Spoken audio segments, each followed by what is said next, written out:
Olá, associado sobediano, em especial o associado da Sobed Ceará. Nós estamos agora inovando aqui na Sobed Ceará. Nós sabemos que a plataforma de mídia é uma plataforma de longo alcance, então hoje o associado da Sobed Ceará vai ter acesso ao primeiro Endocast, que é o podcast da Sociedade Brasileira de Endoscopia Seção Ceará. E nesse momento ímpar, nós estamos aqui, né?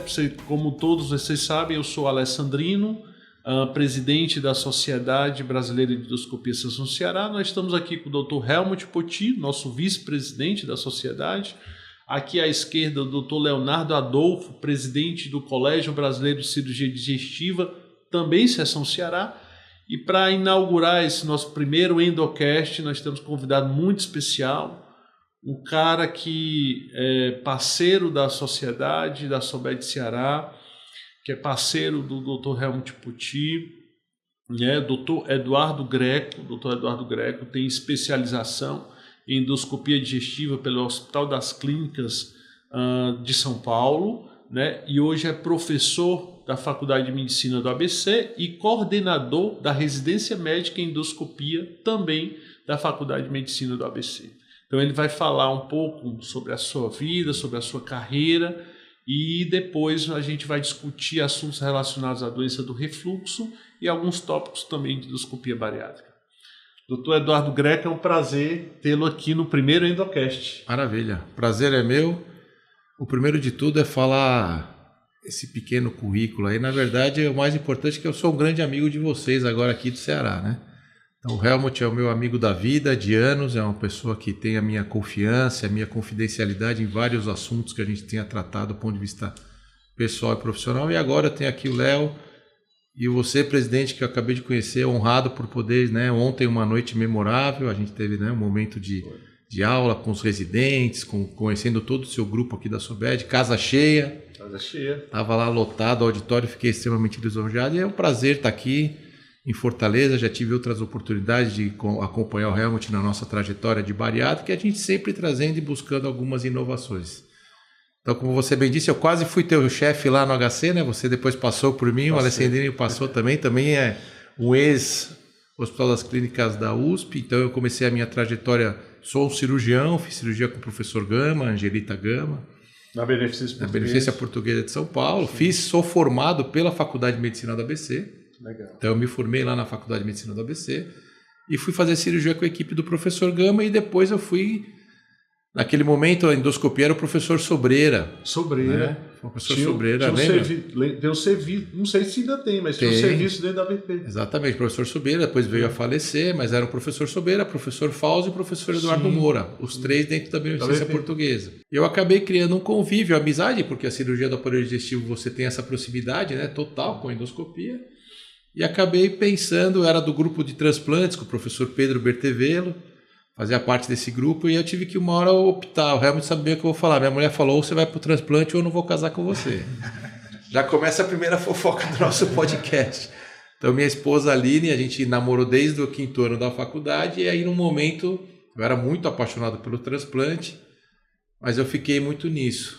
Um residente, meu colega, Dr. Fábio Rondo, pai dele, Dr. Cochite Rondo, talvez passou contigo também lá, nesse Fábio Rondo era preceptor do HC na época que eu passei lá. Isso, então nós somos da mesma turma, da Beneficência da BP da cirurgia. E o Fábio de um lado ficava, você vai ser endoscopista comigo, sabe, realmente? Era o anjinho do lado e o Pedro Bertevelo, o diabinho, não, você é o transplante. Porque eu que ia no helicóptero, eu que pegava a órgão, eu que fazia o backtable, eu era o residente do transplante. Só que aquilo, né? Era uma vida... Tá no feriado, transplante. Ah, mas Pedro, o feriado não é meu. Isso era problema meu. Você que vai pro transplante. E aí ficou muito esse embate. Mas eu comecei a acompanhar o Dr. Cochite, a clínica do Cochite, o professor Sobreira e as perspectivas, e acabei optando pela endoscopia. Acho que fiz uma boa opção, consegui passar no HC. A Mazé brinca, eu fui um pouquinho da história, né? Eu fui o 11º, não fui chamado de cara. Fui chamado no 9 de julho, fui chamado com o professor Sobreira, já estava mais ou menos encaminhado, né? Estava na dúvida, vou para o 9 com o Parado era o presidente da Sobed na época, né?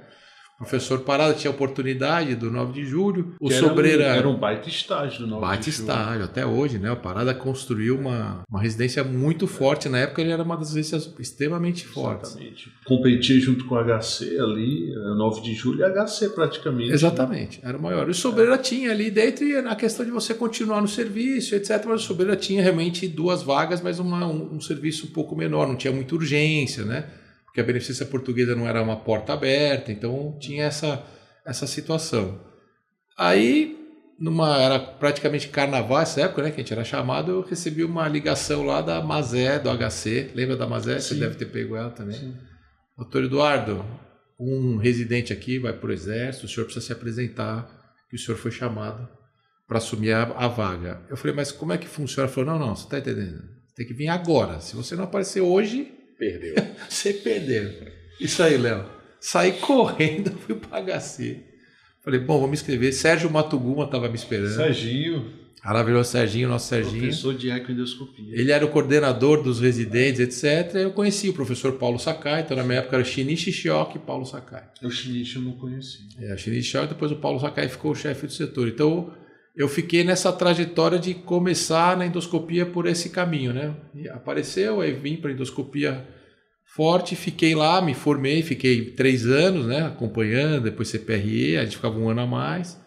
Depois continuei acompanhando o serviço por 1 ano e um dia o professor Paulo Sakai falou, Greco, eu vejo você como um cara que pode despontar em outras situações, eu vou te passar uma coisa aqui para você pensar. Você é um cara forte lá no ABC da faculdade, né? Então você fez faculdade de medicina no ABC. E na época você vai lembrar, né, CPRE, etc, não tinha onde fazer. Não tinha. Tudo ia para o HC. Eu fui olhar no Hospital Anchieta, em São Bernardo, tinha o Dr. Ângelo, que ele fazia... Ferrari. E assim, o Dr. Ângelo era o único endoscopista e não tinha nada, não tinha emergência, o pronto-socorro não tinha, era tudo direcionado para São Paulo.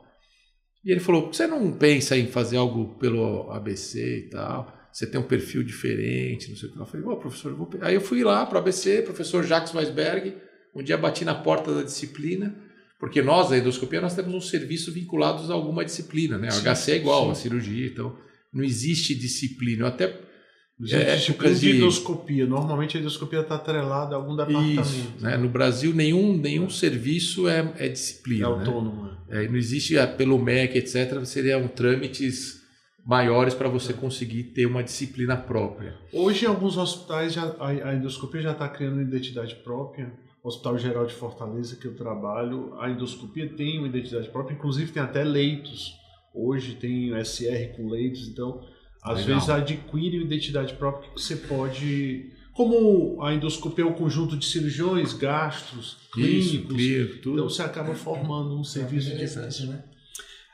A endoscopia, a residência de endoscopia do HGF, Greco, é a primeira residência de endoscopia do país. Nossa, que maravilha, hein? Do país. Isso nunca foi divulgado. Interessante. Eu e o Helmut temos uma ideia de divulgar isso nacionalmente. Então, isso é importantíssimo. É importantíssimo. Porque eu sei a dificuldade de se criar uma residência. Dr. Gildo Barreira Furtado, Dr. Augusto, né, o Dr. Ruvo Herculano Pai, nessa época que eles criaram o capítulo aqui, foram os pioneiros que criaram a primeira residência de endoscopia do país. Tá residência MEC mesmo. Sim. Porque se você lembra que no HC era estágio. E eu fui estagiário, não era MEC. 9 de julho é estágio. E residência mesmo MEC, hoje que espalhou, disseminou, foi aqui no HC. Exatamente, no HC, exatamente. E eu voltei para o ABC, o professor Jacques apostou, e eu comecei com isso mesmo, estágio, tentando, né, pelos hospitais da faculdade, eu montei um serviço, já trabalhava em vários hospitais de São Paulo, então já tinha um relacionamento bom com os parceiros, né, Olympus. Sim. Pessoal, preciso montar uma residência, vocês me ajudam com equipamento, valores, e a gente teve um apoio grande do pessoal, porque para eles também é interessante formar, né? Sim. E eu comecei com o estagiário, para ter ideia, primeiro o rapaz que apareceu, o menino boliviano, né? Preciso e tal, e eu falei, vamos embora. Aí no ano seguinte, uma médica da gastroclínica, porque a pessoa da gastro dentro da faculdade começou a saber que a gente tinha uma estrutura, e o boliviano continuou. Depois no outro ano o boliviano continuou, porque eu falei, fica aí, cara, porque a gente precisa ir crescendo. E aí isso começou em 2013, e aí a gente, então em 2 anos, conseguiu a aprovação MEC. Legal. Aí já virou oficialmente uma residência MEC, e hoje nós temos 10 vagas. Poxa, então a gente evoluiu de 2 para 10, porque são muitos hospitais, porque a faculdade cresceu hoje.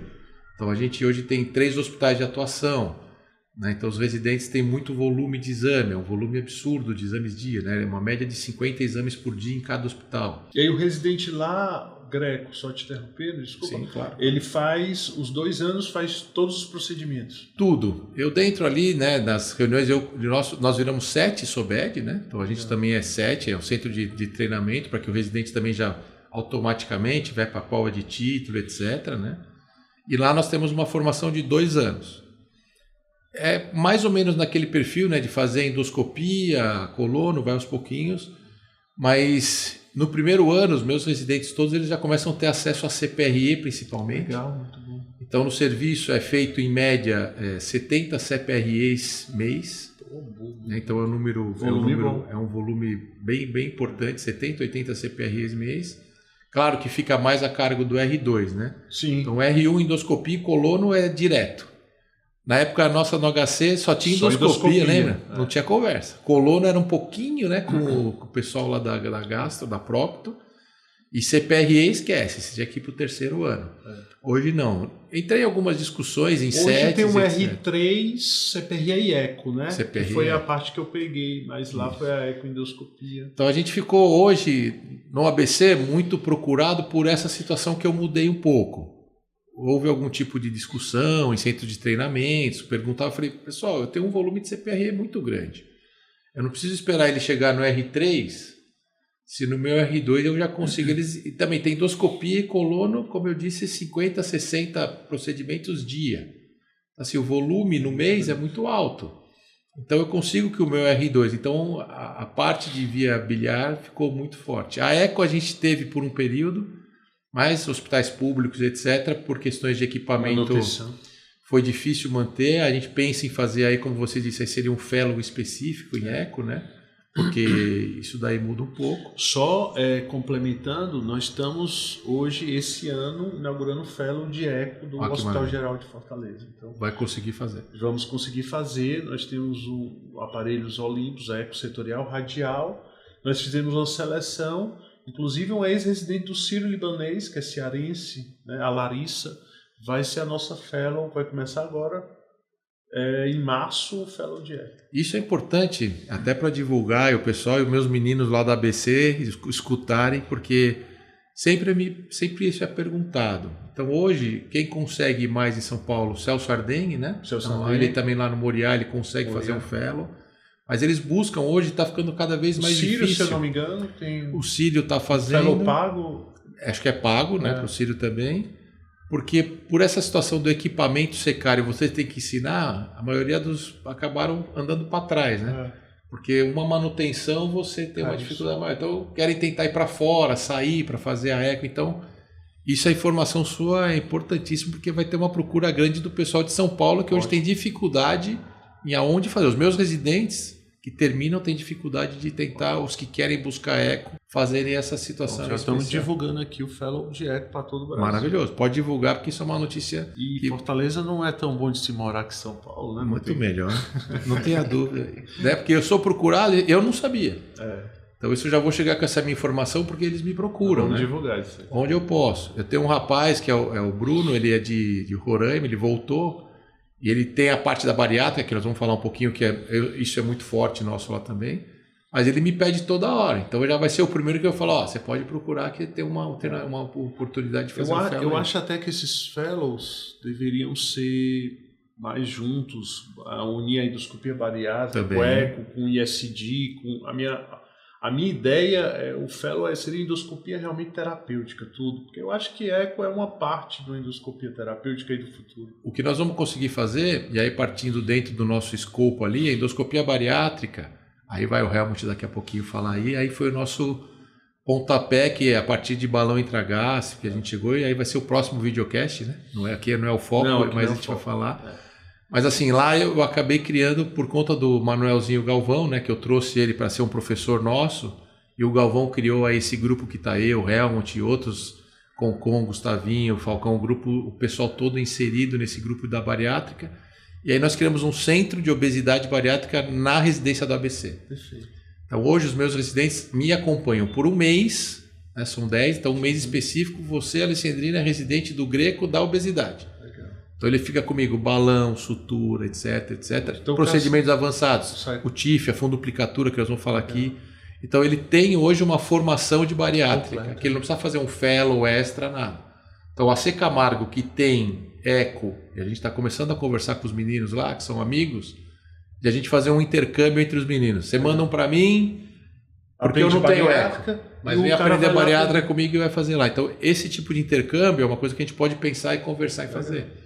Porque para eles é muito interessante. Até para o residente daqui, né? O residente seu que precisa acompanhar, porque a gente tem um volume bom, que dá para todo mundo aprender, né? Não tem um desespero de ET, dá para a gente absorver e faz isso. E aqui a gente tem em Fortaleza, o Helmut aqui é o nosso pioneiro, né? Totalmente. Bariátrica, e ele tem um centro, né, de endoscopia bariátrica digestiva, né, Helmut?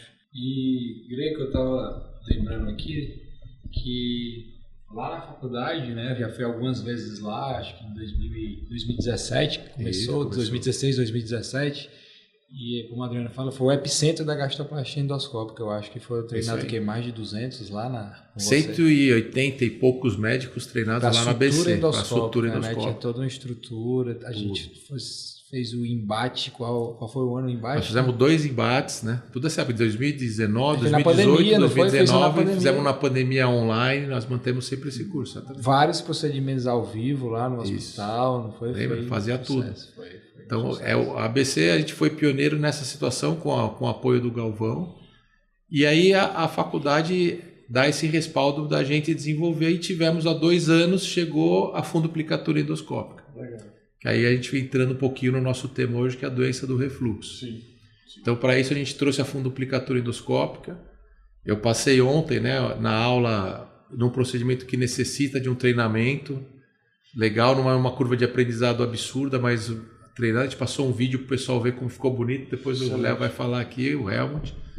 E precisamos trazer aqui para o Ceará, né? Então agora eu estou aqui, estou me coçando, porque a gente deu esse primeiro start desse treinamento, a gente fez o primeiro caso lá no ABC, a Faculdade de Medicina do ABC, e hoje nós já temos uma casuística de 50 casos, com resultados muito bons, né? Que nem eu passei ontem. Os pacientes, todos esses pacientes deixaram de ser usuários diários do inibidor de bomba, né? A gente vai discutir, pode falar um pouquinho aqui. E é um procedimento hoje novo que está aí, Alessandrino e Helmut, que aí, com o apoio dos meus amigos do Colégio Brasileiro de Cirurgia Digestiva, todos são meus grandes amigos também em São Paulo, que é aquela história da gente ter um novo tratamento disponível. Então, agora vamos falar um pouco do tratamento endoscópico do refluxo, né? Como o Greco havia falado, eu também como formação como cirurgião, como todos aqui, a gente sempre está atrás de técnicas minimamente invasivas, e assim começou com a endoscopia bariátrica, né, Greco? Isso aí. E aí passou por refluxo, tivemos o treinamento lá no ABC também do Estreita, né, que não era, né, tão bom como o TIF, a segunda geração. O Greco vai explicar melhor sobre isso. Eu fiz o treinamento do TIF também com o Greco, a gente fez treinou algumas pessoas. Só para todo mundo entender, a sigla TIF. É Transoral, né, Incisionless Fundoplication, né? É isso aí. Perfeito. Que é a fundoplicatura transoral, né, por endoscopia. E então a gente treinou algumas pessoas lá do IRCAD também. Isso. Né? E vimos que, como o Greco falou aqui, a curva de aprendizado ela é diferente da gastroplastia. A gastroplastia realmente endoscópica tem uma curva de aprendizado mais longa. Eu vejo ali 40 casos. Isso aí. Diferente do TIF, o TIF ele é mais... o TIF ele é muito mecânico, sabe? Então a fundoplicatura endoscópica, aí a gente tem um cirurgião aqui também que ontem acompanhou, a questão é posicionamento. Então, a partir do momento que você se posiciona bem, está naquele local, na cárdia para você bem explicitada, o movimento da máquina é só você armar as âncorazinhas e saber disparar no local correto. A fundoplicatura endoscópica é diferente da sutura endoscópica, que é você trabalhar o estômago e transformar aquele estômago num sleeve bonitinho. É mais difícil. A orientação espacial ali. A orientação espacial, etc. Então você vai precisar mais. Agora ali não, o TIF um bom endoscopista te ajudando a te dar a visão legal, você saber a rotação e posicionar. Na hora que você posicionou a máquina, vocês viram lá, relógio, 11 horas, 1 hora, 5 horas, 7 horas. Você coloca a máquina, solta o hélix, puxa o tecido e dispara. Então é uma coisa muito mecânica. O princípio é o mesmo da endoscopia bariátrica, né? Do hélix, né? O mesmo. É isso aí. Então, o que faz a apreensão e você conseguir trazer o tecido, aí o Léo daqui a pouco fala do ponto do que ele viu, essa comparação com o ponto cirúrgico, é você ter a cárdia, aquela região da cárdia, e você confeccionar a válvula, né, estilo Nissen, 270 graus. Então, você não vai ali na pequena curvatura, né, você deixa ali a parede anterior e você vai balizando e você vai formando a válvula, ela vai abraçando.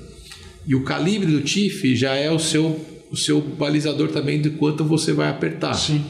Com isso você não tem as dificuldades que aí a gente precisa de cirurgião bom para o paciente não ter aquele engasgo, entala, tem que dilatar, edema. Então, o TIF é um procedimento super seguro, super eficaz e que não tem complicações. Perfeito. O que tem de complicação é de momento, assim, um ponto ali, sangrou um pouquinho, né, Alessandro? Eu brinquei ontem, é viva, né? É igual na sutura, ainda bem que sangra, porque se não sangrar o cara tá morto. Então, mas é sangramento autolimitado que eu nunca precisei pôr um clipe, nada. O próprio device ali, a máquina, você comprime o local, espera um pouquinho e ele para de sangrar. Então você vai soltar âncoras, né? Eu faço de 10 a 14 disparos de âncoras, de Prolene 2.0, é tipo aquela, pessoal entender fácil, sabe quando você compra uma roupa, né? Aquele ganchinho, aquele tagzinho da roupa, o branquinho ali. Sim. É isso, é igualzinho. Aquele H da roupa, você dispara e fixa. E nós estamos com acompanhamento de 2 anos, que nem eu comentei, 50 casos, os pacientes não usam mais a medicação, melhora na qualidade de vida absurda, né? Sem usar o PPI, o inibidor de bomba o tempo todo, e tá lá. Isso é uma coisa interessante. A âncorazinha, você faz uma endoscopia de controle e está lá. É exatamente a função da cirurgia e da endoscopia. Livrar o paciente. Melhora de qualidade de vida. Se eu tenho um paciente jovem que vai usar IBP o resto da vida, o refluidor, o custo-benefício, aí o Leonardo vai entrar na discussão, o custo-benefício pró-cirurgia, pró-TIF é muito mais rentável. O paciente deixa de tomar IBP, então o custo disso é muito mais rentável. E o Helmut sabe muito bem do ponto de vista nutricional, hein, Helmut? Assim, eu tenho a formação de cirurgia, como eu falei, de endoscopia, e fui para a formação de nutrologia, né? Consegui passar na prova de título ano passado em nutrologia. E assim, quando a gente pensa na doença do refluxo, eu sei que realmente os IBP são drogas bastante seguras, mas vai alterar normal, a longo prazo, né? Né? Vai diminuir, né, a acidez. A gente sabe que quando diminui a acidez do estômago, diminui a ativação do pepsinogênio, então dá a questão da digestão, da absorção da microbiota, né? Da microbiota intestinal relacionada aos carboidratos, da digestão e absorção das proteínas, da vitamina B12, do ferro, né, do cálcio. Então assim, tem alteração. Então a longo prazo a gente tem que corrigir o que é que está errado. Se tem hipotonia ali do esfíncter esofágico inferior, por que a gente vai diminuir a acidez e vai manter a hipotonia? Né? Então a gente tem que tratar a anatomia do problema, não diminuir e vai continuar lá a hipotonia. Então o TIF ele veio aí, a cirurgia tem resultado bom, né? Agora o TIF ele veio para aquele paciente que não quer ter cortes aqui na barriga, quer ter uma recuperação mais rápida. A indicação super precisa, né? E o Léo vai entrar agora aqui na conversa que é aquela... Já tá há muito tempo. Eu me lembro que o Galvão apresentou o TIF em 2016, 2017 em Miami. E ele mais já de 10 era, anos. Cara, e os dispositivos melhorando, né? Melhorando. Agora esse último agora, que é a segunda, né? O TIF, segunda geração TIF já. 2, ele... Fantástico. O Léo, para entrar aí na história, isso que eles ressaltaram, o Greco e o Helmut, o paciente se vê livre do IBP. A gente sabe que o IBP é legal para tratar a doença do refluxo, tem uma eficácia boa, tem vários IBPs aí no mercado. Mas o refratário, intratabilidade clínica, hipotonia do esfíncter, não, tem que operar ou fazer algum tratamento. E aquele paciente, Léo, que vai ficar o resto da vida, que tem 20, 22 anos, vai ficar o resto da vida dependente do IBP, porque é um refluidor nato. A grande questão, Alessandrino, filosoficamente falando, é deixar de considerar, nós não podemos considerar sucesso terapêutico a dependência. Isso, perfeito. Entendeu? Muito bom. Sucesso terapêutico não é ficar dependendo do remédio desde os 20 anos até indefinidamente. Perfeito. É livrar-se dele. Então, quando eu parto desse princípio, as terapêuticas interventivas, seja cirurgia, seja com a endoscópica, passam a ganhar um papel importante no tratamento, objetivando o sucesso terapêutico, que para mim é ficar livre dos sintomas e livre do remédio. Perfeito. Então, quando você, filosoficamente, se dispõe a considerar sucesso terapêutico a ausência do remédio, a ausência do sintoma, o papel da intervenção fica mais claro. Você tem nessa intervenção, que a gente discutiu bem ontem, o paciente tem que ser muito bem selecionado, específico. Hérnias grandes, é cirurgia.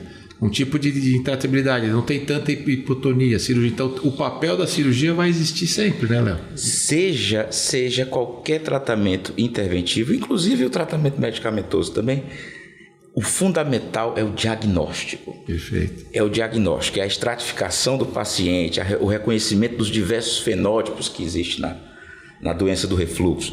Quem é que se beneficiará da terapia, né? Por isso, eu achei interessante a aula ontem, inclusive falei isso. Não existe uma comparação, TIF ou cirurgia, não é isso. Eu acho que tem para pacientes... Complementar, né? Complementa. Isso, você complementa. Tem pacientes que se beneficiam de cirurgia, tem pacientes que o TIF pode entrar bem. E quando você faz uma investigação, né? Uma investigação utilizando todos os mecanismos, elementos propedêuticos à sua disposição, aí, impedância pH, manometria, fundamental. Vai fazer intervenção, tem que ter manometria de alta resolução, né? Você consegue estratificar quem serão os pacientes beneficiados por uma ou outra coisa. Agora, Greco, com relação à técnica, uma das coisas que me preocupava quando eu via o TIF, falar do TIF, lia sobre o TIF, era a questão de, será que de repente não pega só mucosa?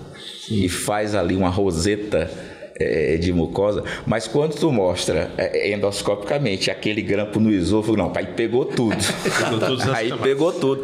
Atravessou para valer. Atravessou, fez uma válvula, que é o nosso objetivo na cirurgia, né? Fez uma válvula competente, com certo comprimento, ali deve ter uns 3 centímetros de esôfago intraparede gástrica, né? É a visão do cirurgião que já é diferente, né? Com a parte lateral esquerda, com o fundo gástrico, deixando apenas não aplicado a pequena curvatura. É isso aí. Não é isso? Então faz ali uma válvula parcial, calibrada, já na hora, porque o aparelho está localizado, está dentro, então está calibrada na hora, não tem essa. Então talvez sem apertar muito. Então eu acho que anatomicamente falando, fisiologicamente falando, é muito interessante. É muito interessante. O Leonardo tocou num ponto importante, Greco, a manometria e pegametria. Esses pacientes, obviamente, a gente sabe que todo o procedimento você faz manometria antes, você falou isso, é excelente, porque isso é de livro, é da literatura, a parte científica ser bem realizada antes como pré-operatório, mas a pegametria, você tem a oportunidade de fazer depois do TIF? A gente sempre preconiza, né, que eu falo que hoje refluxo todos nós temos, né? Tomamos um vinhozinho ontem, maravilhoso, vinho lá do meu amigo Helmut de Punta, acho que ele é dono da vinícola lá, deve ser, viu? Esse é um investidor na vida, esse cara é monstro.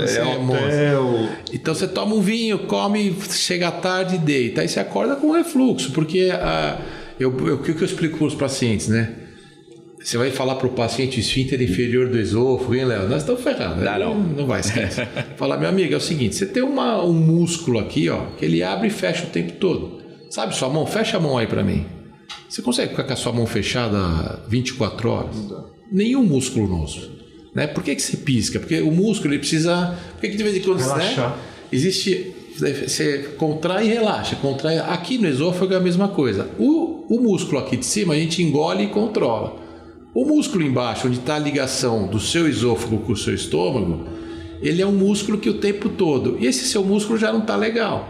Se fosse um zíper, seria maravilhoso. Fecha o zíper, comeu, encheu de ácido, fecha o zíper, está tudo... Mas esse zíper não existe.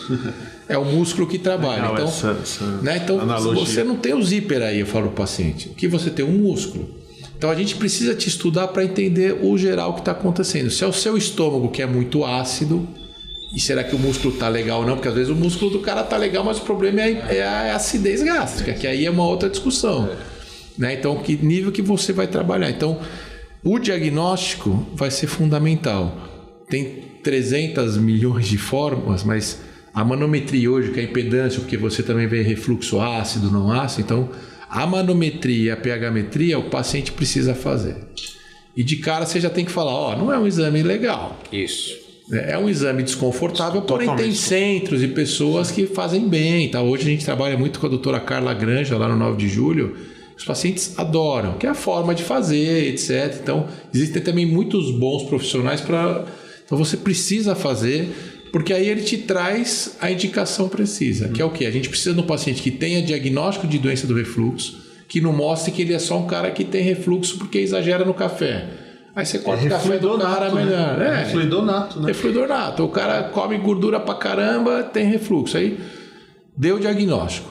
pH-metria alterada, ou hipotonia, que é o mais importante, alterada, e você vai indicar para ele endoscopia, hérnias grandes, tratamento cirúrgico, não tem jeito. Agora, é o que a gente precisa, porque o esôfago, pessoal, pode ter outras doenças no seu esôfago lá, e se eu apertar, nós te lascamos a vida do paciente. Sim. A cirurgia pode ferrar com a vida do paciente. Então, a gente estuda. Muito bem indicado. Né? Alguns casos aí a gente faz a percepção de discutir isso com o pessoal da motilidade, com a Carla, eu discuto alguns laudos, a gente cirurgião, né? Vê uns laudos lá que falam, o que os caras escreveram aqui? Então, sempre, aberto a essa humildade de ligar para o colega e falar, Carla, posso fazer ou não posso fazer? Aí você vai ter a indicação clássica, hipotonia do esfíncter. Então, você tem a hipotonia, a gente falou ontem, tinha a radiofrequência, que era estreita, que jogava uma radiofrequência para esse músculo voltar a ficar forte. A gente não tinha como mensurar e os resultados foram ruins, não faz mais. A funduplicatura não, eu não vou melhorar o músculo, mas eu vou melhorar aquela situação anatômica. Então a gente vai, esse seu músculo que não fecha mais, a gente vai apertar esse músculo, vai ficar a região toda fechadinha lá. E estudar essa acidez gástrica, então a gente tem que convencer o paciente a fazer, porque isso às vezes também é uma discussão.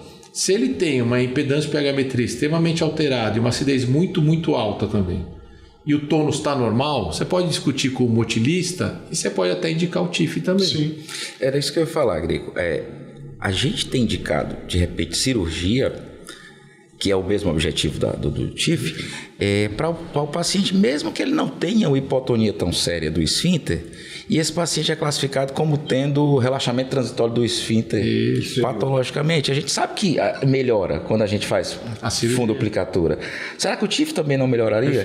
E você obrigatoriamente não precisaria ter sempre a hipotonia esfincteriana. Isso. Mas o fato dele relaxar muito durante muito tempo, que é o relaxamento transitório esfincteriano. Essa indicação também existe. Então você pode ser preciso que é isso. Que aí você fala para ele, só que o problema é que você tem esse relaxamento transitório e você tem uma acidez importante. Se você não fizer nada, você vai ter que tomar um inibidor pro resto da vida.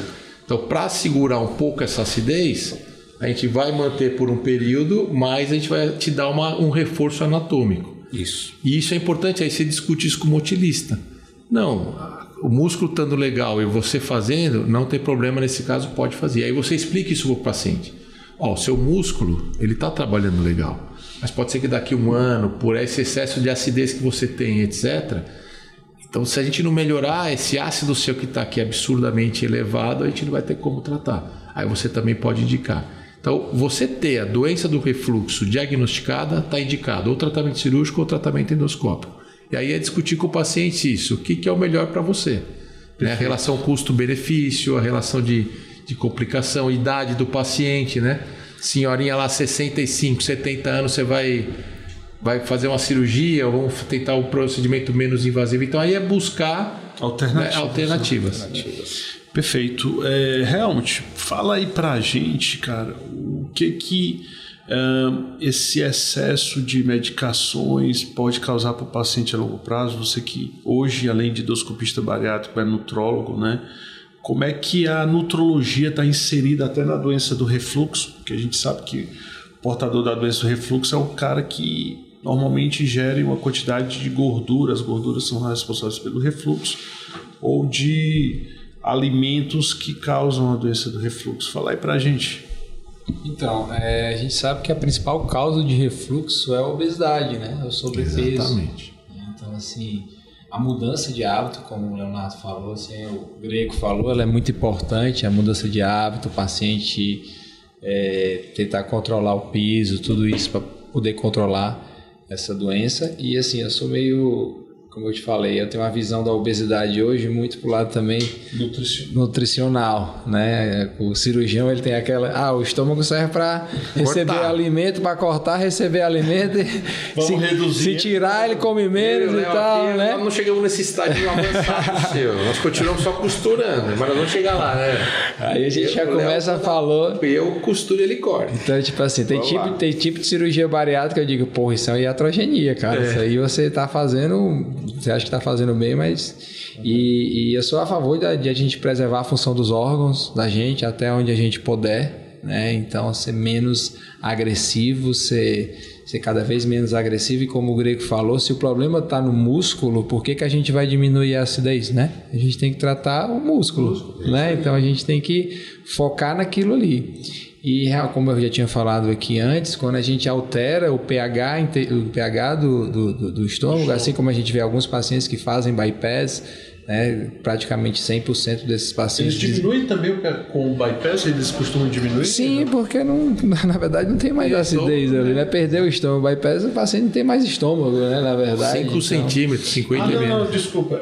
Realmente o bypass, o estômago fica excluso, Fica excluso, então a acidez não... Mas na gastroplastia endoscópica, não, eu nunca tive nenhum caso de problema com refluxo de gastroplastia endoscópica, não tem, né? Nem refluxo e nem desabsorção, porque a gastroplastia, assim como o sleeve cirúrgico, você mantém uma porção gástrica atuante de maneira totalmente normal. As células parietais continuam. As células parietais continuam e o paciente não tem déficit de vitamina D, vitamina B. Você não precisa suplementar, por exemplo. O sleeve tem menos, mas ainda tem uma deficiênciazinha, né? Mas não é igual um bypass, né? Isso. O bypass você desvia ali mais de 1 metro ali daquela primeira porção, onde é responsável por 90% da absorção do ferro é feito ali. Mas o sleeve com aquela tubulização, aí já vamos voltar pro Léo, gera refluxo. É uma doença refluxogênica, né, velho? E aí, como é que a gente trata? Às vezes melhora também o refluxo, né? Que o paciente emagrece, né? São duas vias. Duas vias, né? O paciente que tem um refluxo leve, o paciente que tem um refluxo relativamente controlado, quando ele perde peso... Vai embora. Ele perde, além de perder peso, abdominal diminui. Além de perder peso, ele muda estilo de vida, alimento e tal, e ele vai perder. A questão é o paciente que normalmente não tinha sintoma nenhum e de repente passa a ter. E você vai fazer endoscopia, tá lá, esofagite B, C e até outras complicações. E um outro paciente, esse aí que a gente discutiu ontem, né, que eu queria que você falasse essas potencialidades do TIF, é o paciente que já tem esofagite, já tem refluxo e precisa fazer uma cirurgia bariátrica, no caso o sleeve. Não pode fazer um bypass ou não quer fazer um bypass, vai fazer um sleeve. Então é muito desconfortável para nós cirurgiões indicarmos um paciente com refluxo, que já tem refluxo. Isso é um tema legal. E a gente indicar um sleeve. Será que a gente não poderia controlar cirurgicamente esse esfíncter antes? A TIF pode ajudar em certos casos. A sleeve é um da bariátrica que eu queria que vocês comentassem. E no POIME, obviamente eu faço POIME, obviamente a maioria dos pacientes, como também na cardiomiotomia, evolui com... Você corta a fibra, então ele evolui com hipotonia do esfíncter. Esse é o objetivo do POIME. E aí a incidência de refluxo nesses pacientes podem ser ou não corrigidos pelo TIF. E aí, Leonardo, o que você acha? Eu acho que são duas grandes indicações assim, para o TIF. A primeira que a gente tinha colocado é, sim, a questão da bariátrica. O paciente que vai fazer, necessita fazer sleeve, e que tem algum grau de refluxo, onde o cirurgião vai ficar desconfortável em indicar o sleeve. E aí, de repente, o TIF pré-operatório pode nos ajudar a controlar o refluxo, né? E diminuir a chance de refluxo no pós-operatório, sabendo que o paciente já é uma cirurgia refluxogênica. Mas no paciente já portador de refluxo é muito desconfortável você indicar. Isso é uma coisa muito interessante, porque... Nos tratamentos endoscópicos, por exemplo, um balão intragástrico. Você não pode colocar um balão intragástrico no estômago manipulado de nenhuma maneira.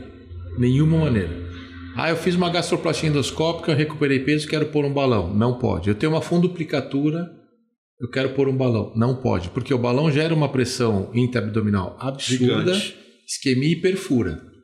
Todos os casos que eu já ouvi de perfuração com balão, pacientes tinham fundoplicatura, perfura.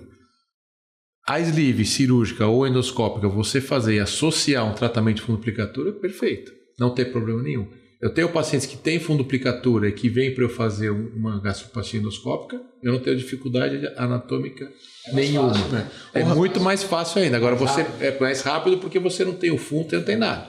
Agora você pode, nessa situação, você, no mesmo momento, você faz o TIF, fecha ali a válvula e você entra e faz o teu sleeve por laparoscopia. Não tem problema nenhum. Helmut, na sleeve endoscópica, incidência de refluxo, como é que é? Como é que você leva isso? O paciente já tem refluxo, você vai fazer um sleeve e tudo. Como é que você trata isso? Como é que você conduz? Porque, como o Greg falou, o sleeve normalmente causa um pouco de refluxo. O paciente já tem refluxo, e aí? Como é que você leva essa questão?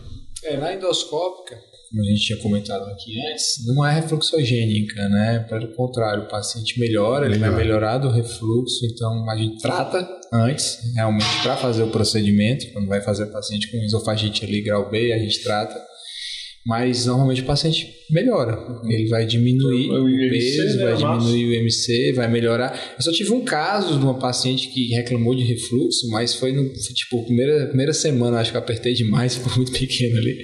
E a gente hoje não mexe com o fundo. Não. Aperta muito pouco o fundo. A gente deixa o fundo. A gente não mexe por essa situação, para não virar um tubo tão linear igual o sleeve cirúrgico e trazer o refluxo. E o fundo é uma parte, para nós endoscopistas, de maiores complicações. Perfuração, porque é pouco irrigado, de sangramento, porque está cheio de vaso breve, então quando sangra para fora e faz hematoma perigástrico, porque pega. E baço, tem relatos de que o hélix vai lá fora e pega o baço. Então a gente parou de mexer no fundo, porque quando a gente fez os estudos, você mexer no fundo ou não mexer, a perda de peso não muda nada.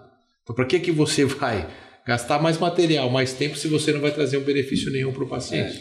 Então, e deixa mantido aquela anatomia da junção, com o ângulo de riso agudizado e tudo. Exatamente, entendeu? Por isso que você não tem. E o fundo, a espessura do fundo, ela é a metade do ângulo. Então, assim, tem um risco bem maior, como o Greg falou, de perfuração. Teve casos já também de uma beliscadinha no baço, muito tempo atrás, acho que 12 anos, 13 anos pegar atrás. Pegar vesículo. Então, ali você não vai, porque a parede é muito menor e a gente não precisa mexer ali. E, Léo, e na sleeve cirúrgica, que você também faz aí, como é que você trata a questão do refluxo? Agora vai tratar com o TIF. É o Helmut e o Léo arrebentando junto aqui. Eu vou levar ele lá para São Paulo. O Frederico então vai me matar, meu cirurgião, viu, Léo? Olha. Mas é outro igual você, visionário, pensa igualzinho, a gente trabalha junto nesse sistema. Isso é bom. Que bom. Isso é bom. Muito legal. O tratamento do refluxo? Você faz a sleeve cirúrgica. Hoje, eu acho que a maioria dos pacientes tem preferido a sleeve que o bypass, pela questão do metabolismo, da diminuição das comorbidades, deficiências vitamínicas e tudo. Eu acho que então, o que é que a gente pelo que eu tenho feito com endoscopia, a maior parte hoje... O que é que a gente tem tradicionalmente feito, Alessandrino? Primeiro, como eu te falei, a gente fica muito desconfortável em indicar de cara um paciente refluxo grave fazer sleeve. Então a gente às vezes opta por outra técnica. Mas o paciente que você está me perguntando, talvez é o paciente que não tinha refluxo, fez o sleeve e ficou com refluxo. Isso. Bom, primeiro, tentar tratamento conservador. Aí eu falo medicação, que às vezes você pode conseguir pequenas doses. Esperar ele ver a questão da perda de peso. Muitas vezes melhora a perda, com a perda de peso, melhora o refluxo. E a mudança de hábito, eu acho que tem que estar em qualquer tratamento para refluxo, Seja ele clínico, seja ele TIF, seja ele cirúrgico. A mudança de hábito, a mudança comportamental diante da refluxo ingestão. e obesidade são doenças comportamentais. Se o paciente não mudar o comportamento, você pode fazer o que quiser, não vai ter sucesso. E em última análise, Alessandrino, a gente tem a possibilidade de fazer cirurgias de conversão, tornar em outra técnica. Tradicionalmente ainda se faz a conversão para o bypass gástrico. Eu tentei estreta, alguns pacientes dominam com refluxo, sucesso não bom. Não teve sucesso, na verdade. Já então, assim, não foi legal. Eficácia. Agora, o TIF nesses pacientes com o sleeve tem que ser antes. Porque quando o paciente tem o sleeve, a gente não consegue espaço. É pré-operatório. A minha ideia era pré-operatório. Você não consegue virar. A sua ideia. Era virar. Perfeito. Não consegue virar. Você Depois, precisa ter... O Almino já entrou em contato comigo. Edu, tô com os sleeve aqui, o estreito eu sei que não é legal. E o TIF? Eu falei, só que não tem espaço. Tem que abrir, tipo, o grampeador para... Você tem que abrir lá dentro. Então, se você não tem o estômago, o corpo gástrico, você não tem como fazer, entendeu? Isso que é importante no TIF, porque, obviamente, o estômago, a anatomia muda de paciente para paciente. Existem pacientes que, sem cirurgia nenhuma, sem procedimentos cirúrgicos anteriores no estômago, você não consegue abrir o TIF dentro do estômago? Todos esses casos, todos a gente conseguiu fazer, mas tem alguns pacientes que você tem mais dificuldade, estômagos menores, então você tem que tomar cuidado, ele demora para posicionar. Eu já tive que em pacientes usar uma segunda fonte de ar, não só do endoscópio. Para dilatar mais. Para forçar mais, porque você não consegue colocar. Aqueles pacientes com o estômago grandão, relaxado, é uma beleza, mas tem alguns pacientes que você entra, na hora que você olha, você não consegue uma posição. E se você não tiver a posição, você não opera. Esquece, não tem como. Então, isso é uma coisa importante. Então, a proposta que o Léo falou, que eu falei maravilhoso, esse cara que tem exames, que mostra que o refluxo é importante, fazer um tratamento combinado disso, você vai evitar o refluxo em muitos pacientes com sleeve. Agora, o cara que já tem o sleeve, aí não tem jeito. O estreta não foi legal. E aí, essa alternativa, ou converter em bypass, ou tentar o tratamento clínico, né, Alessandro? Com certeza. E eu vou puxar um negócio para você, que você começou e não terminou. Porque eu conheci um cara que mais fez POI no mundo, você sabe, Amit Maideu. Estive com ele novamente na Índia. Eu fui lá para ensinar o Amit a fazer sutura endoscópica. É verdade, legal essa história. Então eu fui até Mumbai, nós nos encontramos lá no curso de Miami do Galvão. O Galvão não podia ir nas datas.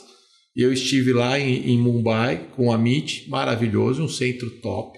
Mas eu sei mais de 20 mil casos de POI no mundo. O Maideu, quando eu conheci no Orlando Health, no curso, isso faz muito tempo, já tinha 1000 POIs. É um absurdo. A gente estava começando aqui no Brasil. Eu estava começando no HGF com o Conrado veio aqui para me dar uma mão. E ele já estava disparado na Índia. Hoje ele tem mais de 20 mil POIs. E na Índia é brincadeira. Realmente nós fomos lá para a Índia, chegamos lá, tinha 72 procedimentos para fazer. Agora um dia de curso. Voltando. E aí joga o POI aí.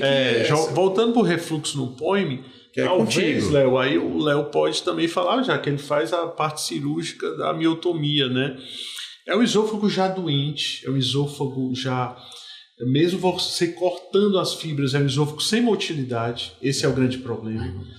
Aí pro TIF eu acho que seria inviabilizaria nesse sentido. Não, porque aí se você tem uma alteração de motilidade, isso é uma coisa importante, né? É tanto que você faz manometria antes para ver. Porque aí você gerar uma pressão lá embaixo grande com uma válvula vai piorar. Então você vai ter algo... Você vai tratar para piorar depois. Vai piorar depois. Aí ele vai ter engasgo, entalamento, aí você vai ter uma complicação, acredito. Olha, vamos ter que estudar, eu sou otimista. É o mesmo princípio da gente fazer a cardioamiotomia de Heller com válvula, né? Mas você não faz válvula, especificamente o nosso grupo, ele deriva da escola lá de Lyon, né? O professor Fernando foi lá, e o pessoal, do professor Jean Boulez lá de Lyon, não fazia com válvula, mas é uma técnica um pouco diferente. O mundo ainda faz válvula. Faz a válvula. Ou DOR anterior, tupé posterior. Então, a ideia de fazer o TIF pós-POIM é uma ideia que seduz. Seduz. De maneira que... Agora, você fazendo, não sei se fazendo menos grampeadas, uma válvula ao invés de 270 ser 180. Um pouco menor, 180 graus, látero posterior. Isso. Eu acho que é interessante. Vamos estudar, hein? Eu acho que é interessante. Eu acho que vale a pena entrar o TIF nisso aí. Vamos. Na miotomia perioral. É importante. Helmut, me diz, você já teve experiência de fazer o TIF, né? Você teve treinamento, talvez no Fortaleza você tenha sido o único com experiência do TIF, com o Galvão. Teve comigo lá, sempre vai lá. O Greg, na ABC, né? Na ABC, agora eu só veio para cá. Como é a parte técnica disso? Você tem experiência em gastroplastia, obviamente... Muda um pouco, precisa de mais treinamento que a gastroplastia, a curva de aprendizado é maior, O que você tem a falar para a gente disso? Realmente a curva de aprendizado não é, né, tão longa como da gastroplastia, porque como o Greco tinha falado, é algo mais mecânico ali, mas realmente hoje o Greco aí é a maior experiência que tem, acho que na América Latina, e acho que ele ainda sente que tem muito que aprender ainda, né, Greco? Exatamente. Porque é como o Gui falou, às vezes você vai lá e dá um ajustezinho, então você vai aprendendo cada vez mais, ficou bom, vamos dar mais outro pontinho aqui, então também não tem aquele passo aí, isso pronto. Exato.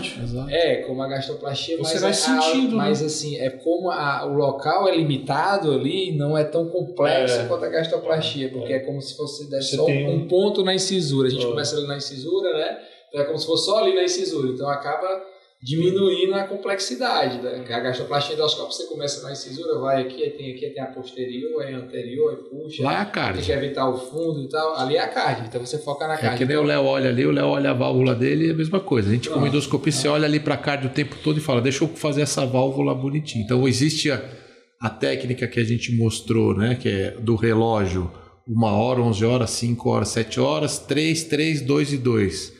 10 pontos, mas vem 20 cargas para você, esse é o problema. Se viesse só 10, você parava. Como vem 20, aí o tempo isso vai mudando, né? A minha primeira eu fiz às 10, já o Galvão falou, tá bom, Galvão, tá bom, chega, não aperta, tá. Aí você faz a segunda, a terceira, aí você vê o pós-operatório do paciente. Aí você fala, e se eu der bicho, acho que essa válvula, eu posso... Tá meio frouxo? Aí você vai deixando ela cada vez mais bonitinha, sabe? Então você vai ganhando coragem, né? Você vai criando coragem, né? Você vai tendo aquela...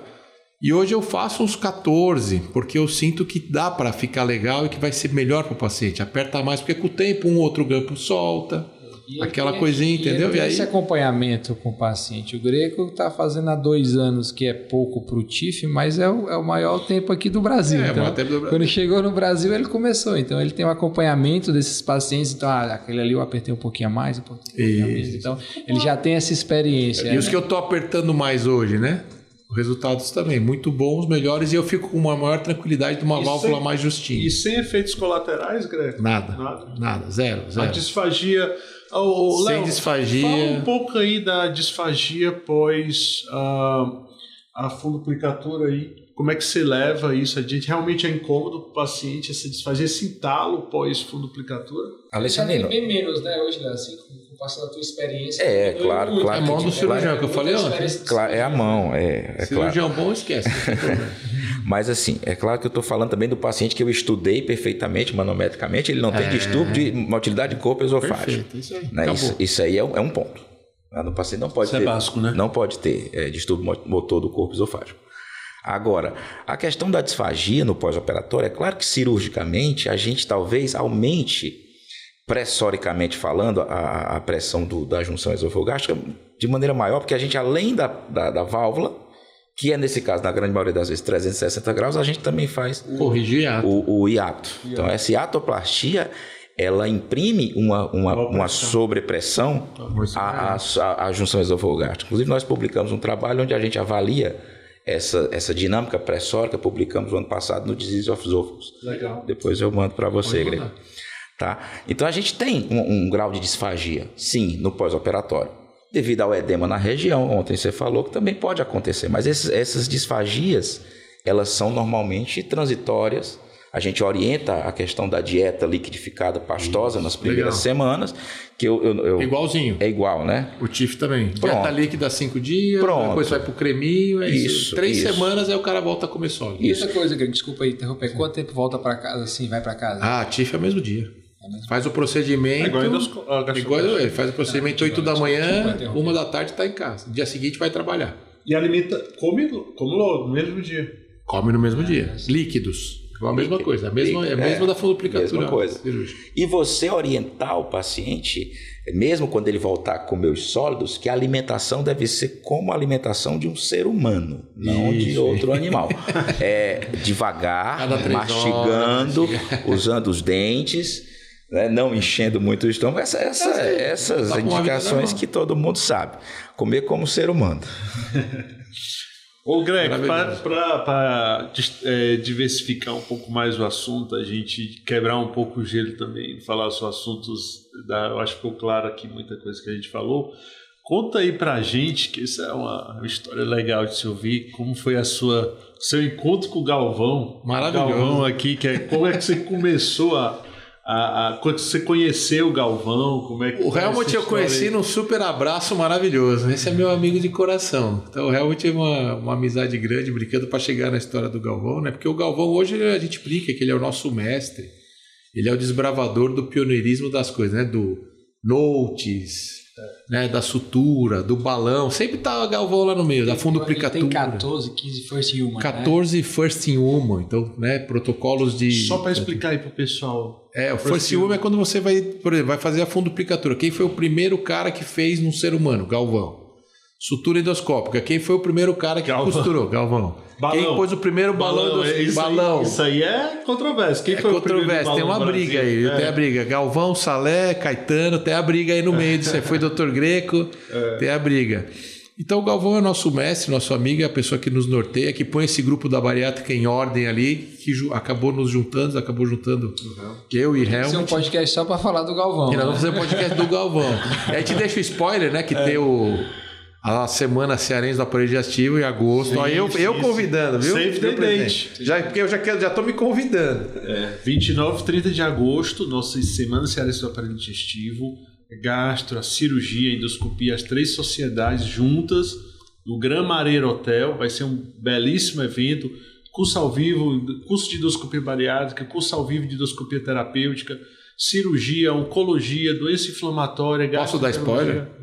Hands on the beach. Hands on the beach. Hands on the beach. Vou dar spoiler porque eu já fui convidado a estar aí. E vamos trazer o Galvão aqui para esse podcast que aí você vai brilhar. Aí põe umas 2 horas, cara, porque é muito assunto. Vai ter que ser o Helmut pro Galvão. E como você levantou a bola, eu vou deixar porque aí ele vem aqui e debate. Eu e o Galvão, a gente começou na inimizade. É isso que eu queria saber. É impressionante, né? E hoje o irmão é minha família. Faz parte da minha família. Porque eu, depois do início de balão com o Salé e Caetano Marquezine, esse pessoal, e o Galvão com o grupo do Almino, o balão era para super obesos, né? E ficava lá à mercê desses grupos da cirurgia bariátrica. E o que aconteceu? Rapidamente, hoje a esposa do meu amigo Rodrigo, a Márcia, tinha um sobrepeso besta lá e me enchia a paciência. Eu na residência de endoscopia, acabei de sair da residência, estava trabalhando com endoscopia. Edu, quero pôr um balão, Eu falei, mas que balão, Márcia? Você não precisa perder isso peso. Qual ano? Isso 2007. Meu primeiro balão 2007. Olha o tempo que já se passou aí. Então, nosso grupo hoje tem 4 mil balões. E a Márcia foi a número 1. Eu falo, pessoal, para fazer 1000, para fazer 100, tem que fazer o número 1. Fazer bem feito, porque senão você... se você quer primeiro fazer... você começa, depois você melhora. Para fazer 50 TIF, eu também tive que fazer o número 1. Difícil, com medo, demoramos 2 horas, entendeu? Hoje a gente faz lá 40 minutinhos. Então, a história com o Galvão veio por culpa do balão. Por quê? Da Márcia, foi meu primeiro balão, amiga dela, amiga da amiga, na vizinha, começou o negócio no hospital se falar e eu fui pondo balão. A empresa na época a gente comentou que era a Allerga, né? E a Allerga me chamou para ser preceptor deles. Começamos a fazer preceptoria, ensinar as pessoas, etc. E numa bela oficina de treinamento em São Paulo, no Hospital Ipiranga. Da Sobed, na época que o Ricardo Dib coordenava os cursos, etc. Eu estou lá esperando, auditório enchendo, a gente ia ter aula teórica. A minha irmã, nutricionista, me ajudou a montar um grupo, porque aí com o balão eu precisei ter nutricionista, psicólogo. Aí começou a explodir. Aí eu fazia 30 balões por mês, uma loucura. Pondo balão e... Aí a Sobed conversou comigo e eu falei ontem, né? A gente tem que ensinar as pessoas, né? O TIF nós vamos terminar aqui, eu quero vir aqui ensinar o Helmut, o grupo, porque quanto mais a gente ensina, mais gente faz, mais paciente traz. Não é só o Greco põe balão, só o Greco faz funduplicatura. Sim. Eu vou ter os meus pacientes, aí é o marketing de cada um, vocês têm que correr atrás de buscar o paciente. Aí na oficina, eu tô lá esperando lá de fora para entrar, encostado no café, chegou o Galvão. Sotaque baiano, falou, você é greco, não é greco, é greco. Tudo bem, eu sou Greco. Eu sou Manuel Galvão Neto. Aí eu, quem é esse Manuel Galvão Neto? Tinha a menor noção na vida, nada passava na minha cabeça. Ele já era amigo do Ricardo Dib, do pessoal da Sobed, por cursos, né? E aí ele encostou do lado do café, eu falei, prazer. Por que as pessoas querem mandar eu vir aqui para acabar com a sua raça, acabar com você, te tirar do mercado? Porque Almino, Caetano, Salé, esse povo em volta dos bariátricos, fala, meu, tem um cara aí que tá tomando paciente nosso, cara. Tem um cara que fazer tratamento em balão e tá indo, porra, sabe aquela coisa Sim.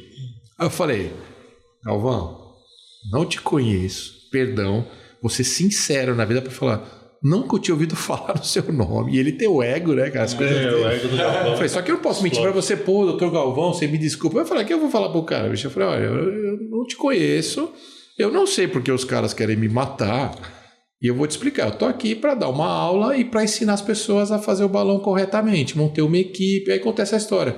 A pessoa que era uma amiga minha, eu pus o balão, montei uma equipe e tal. E Galvão, tenho lá, tô na faculdade de medicina do ABC, quero fazer as minhas coisinhas. Ele falou, não vou te matar, nós vamos ser grandes amigos. A partir desse dia, trouxe ele para o ABC e aí tudo. E aí eu abri uma universidade para o Galvão hoje.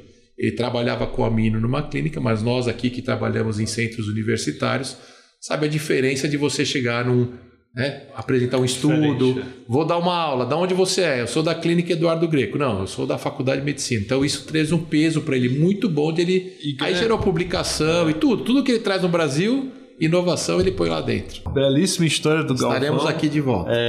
Em agosto tem a SCAD, o Leonardo estava lembrando aqui, 29 e 30 de agosto, convidar todos os sobedianos, associados do CBCD, associados da ACG, Associação Cearense de Gastro, para a nossa SCAD. Vai ser um momento super ímpar e especial para todos nós. E aí, parabenizar o Eduardo Greco, como eu já estava conversando aqui com os colegas, a gente conversou.